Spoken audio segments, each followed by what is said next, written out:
Salut tout le monde! C'est l'heure de l'histoire 4. Êtes-vous prêts? L'avez-vous essayé?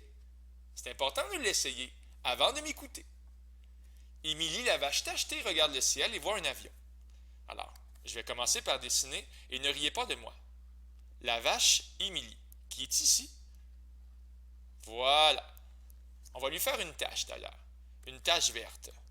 Comme ça, 2 taches, 3 taches. Tiens, et une ici.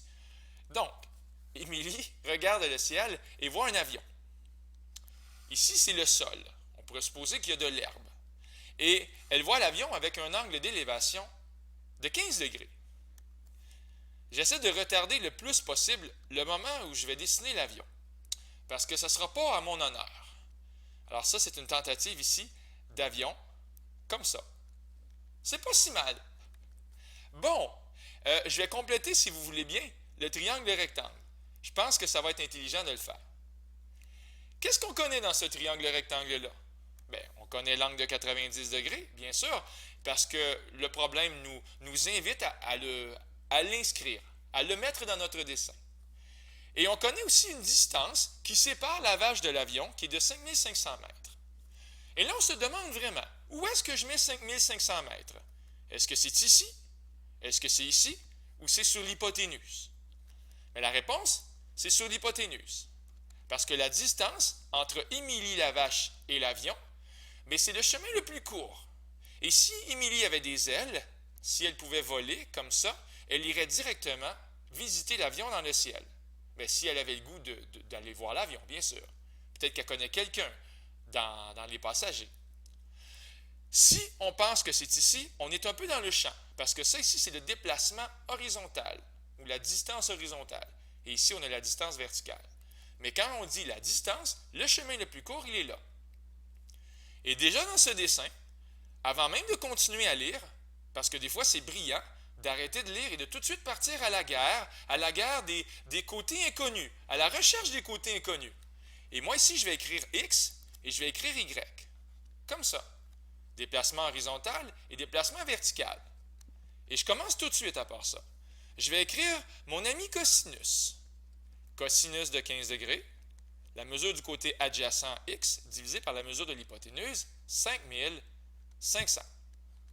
On va trouver que x, qui est égal à 5500, fois le cos de 15 degrés, ce qui va donner environ 5312,6 mètres. On est content. On va l'écrire ici. 5312,6 mètres. Deuxièmement, on va prendre notre ami sinus par l'épaule. On va lui dire, viens avec moi. J'ai besoin de toi. Sinus de 15 degrés, y sur 5500. Je vais vite un peu. C'est de la bonne vieille trigonométrie, SOHCAHTOA. On est supposé d'être des spécialistes. Donc, y est égal à 5500 fois le sinus de 15 degrés. Ce qui va donner ceci. 1423 environ, oui environ, 1423,5 mètres. Et je vais aussi inscrire ça dans mon dessin. 1423,5 mètres. Bien, il me semble que ça va bien nos affaires. Qu'est-ce qu'on a ensuite? L'avion s'approche à une hauteur constante dans le ciel. OK, donc l'avion s'en vient tranquillement, il avance, il fait son bout de chemin. D'ailleurs, j'ai le goût de le dessiner encore, à nouveau. Il est maintenant rendu ici, et il est rendu ici 10 secondes plus tard. Je vais dessiner les ailes, là, sinon ça a l'air d'être une saucisse volante. Et voici l'avion 10 secondes plus tard. Émilie regarde encore l'avion, qui est à la même hauteur, mais cette fois-ci avec un angle d'élévation 2 fois plus grand. OK, donc ça donne naissance à un nouveau triangle rectangle, et il est ici, mesdames et messieurs. Voilà. Avec un angle d'élévation 2 fois plus grand, je peux proclamer maintenant que la mesure de cet angle est de 30 degrés. Je vais encore me permettre de mettre un angle droit ici. Et qu'est-ce qu'on connaît dans ce triangle rectangle-là? Bien, on connaît la hauteur de l'avion, qui est le même 1423,5 qu'ici. Alors, 23,5 mètres, ben voilà, c'est pour ça que c'est intelligent de le trouver dans la deuxième étape. Ça va bien. J'aime ça mettre des couleurs.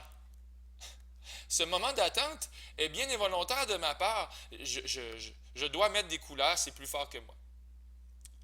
OK. Qu'est-ce qu'on va faire maintenant pour la troisième étape? Ben moi, ce que je propose pour la troisième étape, c'est que, étant donné qu'on a déjà nos trois informations dans le nouveau triangle rectangle, j'aimerais vraiment qu'on trouve la mesure de ce côté-là ici. Je vais l'appeler Z, comme ça. Z.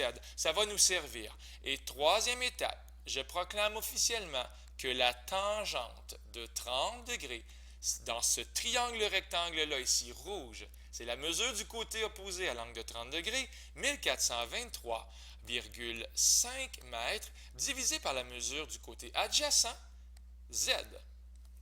On va trouver que Z n'est rien d'autre que 1 fois 1423,5, on va laisser faire le fois 1, divisé par la tangente de 30 jolis degrés. Alors, ce qui va donner 1423,5 divisé par la tangente de 30 degrés, environ 2465,6 mètres. Vous aurez compris que dans mon problème aujourd'hui, j'ai comme le goût d'arrondir au dixième. C'est bien correct. Il y a une certaine régularité dans tout ça. OK. D. De combien l'avion a-t-il avancé? Quelle est la distance parcourue par l'avion pendant ces 10 secondes-là? Quatrième étape. Pour trouver la distance faite par l'avion, je vais faire le grand déplacement horizontal de départ, 5312,6. 5312,6 moins le petit déplacement horizontal dans le triangle rectangle rouge, 2465,6. Et ça, combien ça va donner? 5312,6 moins 2465,6. 2847. On peut écrire virgule 0, mètre. Virgule 0, ça veut dire que je confirme que la première position après la virgule, la position des dixièmes, c'est pas un 1, c'est pas un 2, c'est pas un 3, c'est vraiment 2847,0 mètres. Il est significatif, ce 0-là. Vous y penserez. Bon, encore une fois, je ressens le besoin incontrôlable que de mettre de la couleur dans mon dessin. Mais tout ce qui reste à faire, c'est de réaliser ceci. C'est que les 2847,0 mètres ont été faits en 10 secondes. Moi, j'aimerais ça l'avoir en 3600 secondes pour savoir combien ça fait en 1 heure. Ça serait quoi le déplacement de l'avion si c'était 1 heure? Alors, je vais nettoyer un peu l'écran. Ça me rend un peu triste, mais ici, j'ai comme pas le choix. Donc, ma cinquième étape. Si l'avion a fait 2847,0 mètres, comme ceci, en 10 secondes, les proportions sont parmi nous. Absolument, que ce soit à l'épicerie, à l'école ou dans tes mathématiques au secondaire, il y a beaucoup de proportions. Point d'interrogation, mètre en 3600 secondes. Alors, ce serait quoi le déplacement de l'avion pour 3600 secondes? Bien, on va trouver que ce déplacement-là, qui correspond au déplacement de l'avion, pas pendant 10 secondes, mais pendant 3600 secondes, bien, je fais ceci. Je fais 2847,0 fois 3600 divisé par 10. Et ça donne, 1